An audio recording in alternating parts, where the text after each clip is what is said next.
Hey, Dirt Farmer Jay here from dirtfarmerjay.com. Sooner or later, you're going to need to replace or repair the screens on your house.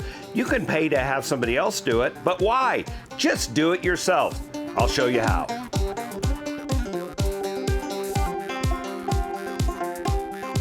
Hey, Dirt Farmer Jay here from dirtfarmerjay.com. Even in a moderate-sized dwelling, you're going to have lots of window screens, and over time, they're either going to discolor, sun fade, they're going to end up being decayed or broken through, animal damage, or the frames themselves will break. And at that time, you need to replace them.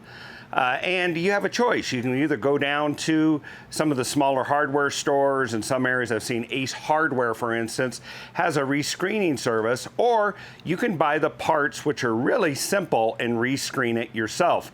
I'm going to show you how both to just rescreen an existing frame as well as how to build a new one. Fortunately, the tools that you need to do the job are really simple and probably ones you already have with a couple little specialty tools thrown in.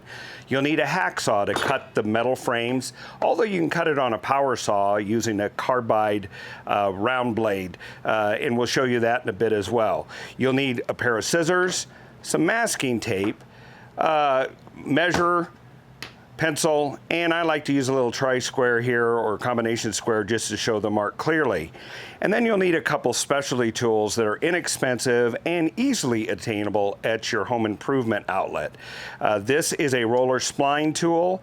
Right here you can see that it's got kind of a concave section right here that fits to push in the spline. And this is a flat one. It just applies pressure at a given point and allows you to roll the spline into the frame. Here's another version of this. This is a plastic one, but it works really well, and I find myself turning to this more and more. If you have a fairly large dwelling with lots of screens that need ongoing care, then just put together a kit. And what we did is we put a kit here of all the different corners, because every time you build a new one, you're going to go through 4 of those. Here are the pull tabs that allow you to mount them into the edge of the frame, and that gives you a place to grasp the frame when you're placing it or removing it. And then there's also the spring clips that allow you to apply them in the corners, and again, we'll show this to you in just a few minutes here, that apply pressure to the side of the frame when you place it in the opening and hold it in place. So you can put together a parts kit. Now, as far as supplies that you buy at the store, at your favorite big box or home improvement outlet, hardware store, you can buy the frames like this.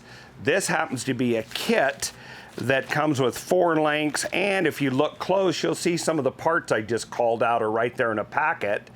And if you turn over on this side, you can see that it's got spline. Well, where do you see a roll of spline? I don't see any.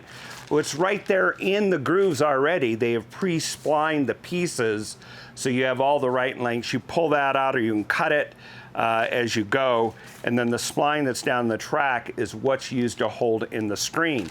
So that's the frame size and the hardware that goes with it, the corners, the clips, the handles, and all that. Then you can buy your choice of screen. Now, this is a black nylon screen. It comes in gray. There's different grades, some that are more UV protectant, different colors, and there's actually even the old aluminum metal screens that are still available as well. But now you need just that scissors that I pointed out earlier for us to cut the piece here. So now we're ready to go to work. Let's show you how this is done. One tool that I neglected to mention is you also need a little set of needle nose pliers to grab the splines and pull them out. But let's begin with this one right here.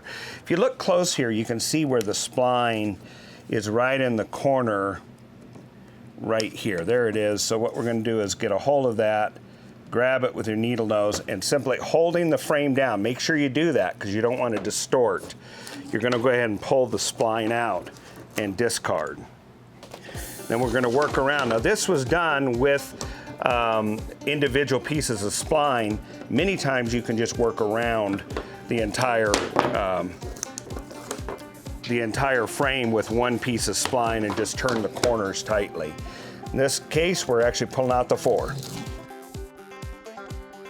All right, now we're at the place here where you can just pop the screen out And again, hold on to your frame when you do so because it's easy to distort or bend the frame, and you don't want to do that. By the way, if you have a frame that is bent and it is compromised, replace it. Don't try to screen it, just use some new framework. Now we're down to the point here, and we'll clean this out, get it ready to go, and we could rescreen it. However, I'm not going to do that for a couple reasons. Number one, this doesn't have the typical hardware on it, the compressor springs, the tab. And number two, it's a little large. When I went to remove this out of the window space, it was really tough to get out. And so this one fits sideways and then pushes back over. So I'm gonna shorten the dimensions of these about 1/8 of an inch of what they are. And we're gonna build a brand new one so that you can see how this goes. Well, let's do that. We've now taken our measurements and it's time to cut our frame stock. Now, if you're going to use a hacksaw to do so, you've got to be very careful when you cut it that you don't distort that profile shape, because if you do, the corner pieces won't fit in it correctly. So if you're going to cut with a hacksaw, I suggest a couple things. Number one, cut it with it down like this so that it's supported during the cut. Or do something like this. Use a piece of wood that's clamped to the table and then put your hacksaw beside the end of something and cut across like this to keep the shape perfect. If you're going to use the miter saw with a carbide blade like we're gonna, just feed it through slowly and it'll do a beautiful job. All right, let's make a cut and get these ready to go. All right, here we have all the components we need here to build the screen. The 4 frame parts, the 4 corners that will affix those frame members, the 2 pull tabs that are going to be wedged in here to where the spline is, and then the 2 springs that will actually be integrated into the corner that give the side pressure we need so that when we go to mount this screen in its opening, it stays in place. Let's go ahead and assemble it. The first thing we need to do is remove the spline. So I'm going to use a little screwdriver right here, get a hold of it again, hold the pieces down so you don't distort and yank on them, and then simply work your way around.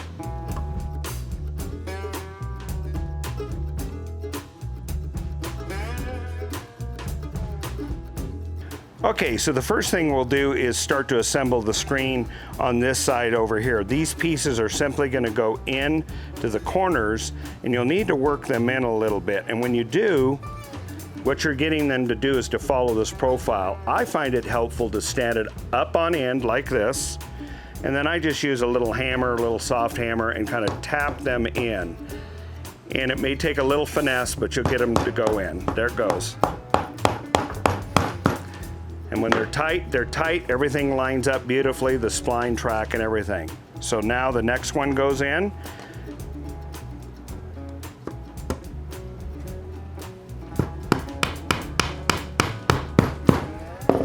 There's your first corner right there. Very tight, very nice, looks beautiful. Let's go to the next one.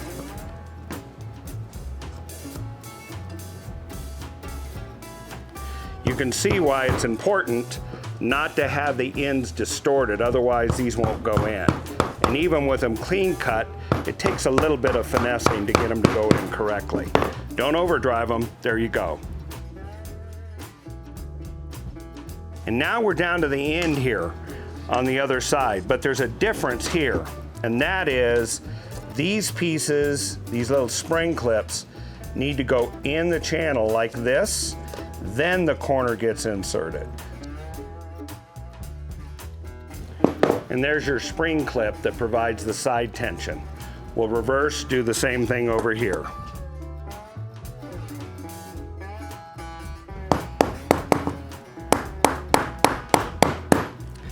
One other thing to do is to check, see right here, if there's deflection on this, you can either take a pair of pliers or put that on the edge of something and kind of tap it down a little bit to close that back up so it's not deformed.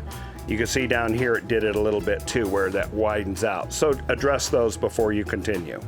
All right, let's go ahead and put in this final side to the rest of the completed frame. We'll start over here. Again, just a little bit of tapping. You don't need to really force things. There we go.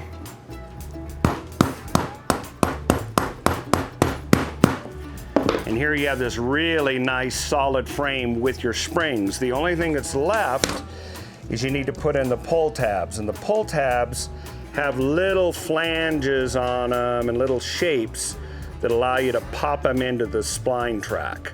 So here we go.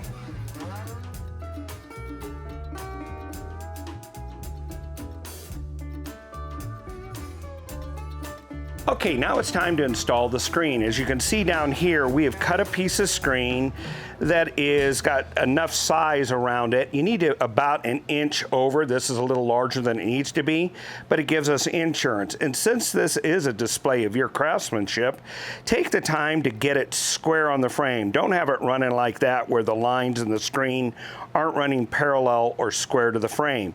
So again, square it up, make it look really nice, and then just a little practice I do so that I'm only working with one movable thing is I just go ahead and tape the screen to my work surface to just kind of have it there. Now make sure there's no wrinkles in it, and let's install spline number 1. And I'm just going to do the one that's closest to me. This is how you do it. We'll go ahead and lay the spline in at the right starting point. And notice that when I lay it out, it appears short. But as we press it in, this will stretch out, and we may end up with where we need to actually trim it off. So here you're going to go ahead and take your spline tool, and I've marked this to say which ones have the rounded part on it that follows a track. And so I'm just going to do it like this, put it on there and press it. And when you do, you can see it automatically start to go in, and it puckers a bit, but I'm just going to work down, putting each of this, laying out the spline with my thumb in front of it so it's ready to roll in the track. And then we're just going to roll as we go. And as I said, we ended up a little bit long in the spline, but now the spline is down in the track. And I go ahead and just roll it again. One thing I want to warn you against, do not get this little track on there up on that ridge and press. It's easy to do that. If you do, you'll slice your screen right there and you'll need to start over. Make sure it's down in the groove. All right, we have track number 1 in. Now, notice what happened. If you come up here and take a look, notice that when we put it in, this kind of distorted the screen a bit. Because you're pressing this flexible material in. You may have to move it around again, re-tack it, and now we're going to move to the adjacent corner. And what you try to do is make sure this is smoothed out and it's ready to roll. So we're going to start in this same corner again and work forward. All right, notice as we proceed forward, as the screen is pulled in under the spline, that it's actually pulling the screen that way and this way as it's put down in the groove. Now you need to keep note of that, because when I am doing the opposite side, let's suppose the other end of this frame and putting the other one in, that's going to put tension in here. And if I don't leave just a little bit of slack, which I'll show you, you can over tension the screen, tearing it or distorting your frame. All right, we now have 2 sides of the screen done. We see a little bit of tension here. It's starting to work out very nicely. Let's go ahead and go to the left end down here and put this in place. I don't want to pull this screen really tight and distort it. All I want to do is make sure that it's smooth, there's no wrinkles in it, and that we are ready to put this in so that you end up with a nice pucker-free but not over-tensioned screen. So we're going to start down in the corner like we've done before. We'll put in our spline roller, and we'll just put a slight tension on this. As you put it over the tab, it takes a little bit more pressure. Be careful to keep down in the groove, and then go ahead and put in your screen as you go here with this spline. Here we go to the second pull tab. It's going to take a little bit of extra work right there to put that in, not too much. And then to the corner. Now, I'm going to pull this up, and you can see that we've put adequate tension side to side, but it's loose at the top because the top spline hasn't been put in yet. So let's do that final one, and then we'll trim out all the corners. I'm going to reverse it and put it so it's closer to me. It's easier to reach. And that's very nice. It looks very good. So let's start over here Put that all the way in the corner. Spline in, roll in, and again, not stretch tight. This will self-tension as the spline pushes the screen down into the track. Okay, we now have a screened window, and this looks beautiful. It's very square. The tension in the screen is nice. I can feel it being pulled from both sides, but it's not overly tight that now we're in danger of tearing right along the edges where it's against the lip on the frame, or that it's going to distort the frame.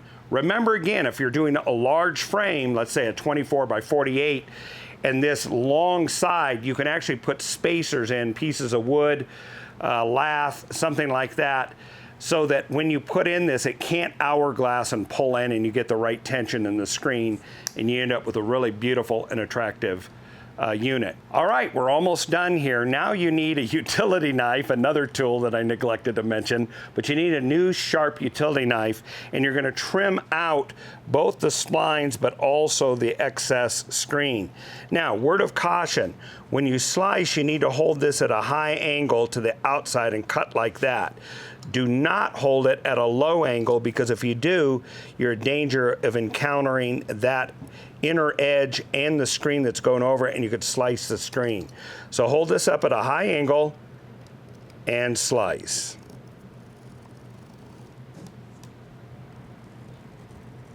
And as you do, the screen starts to come down. You may have some hanger-oners. Be very careful. And you can just slice those out. Again, always maintain that high angle.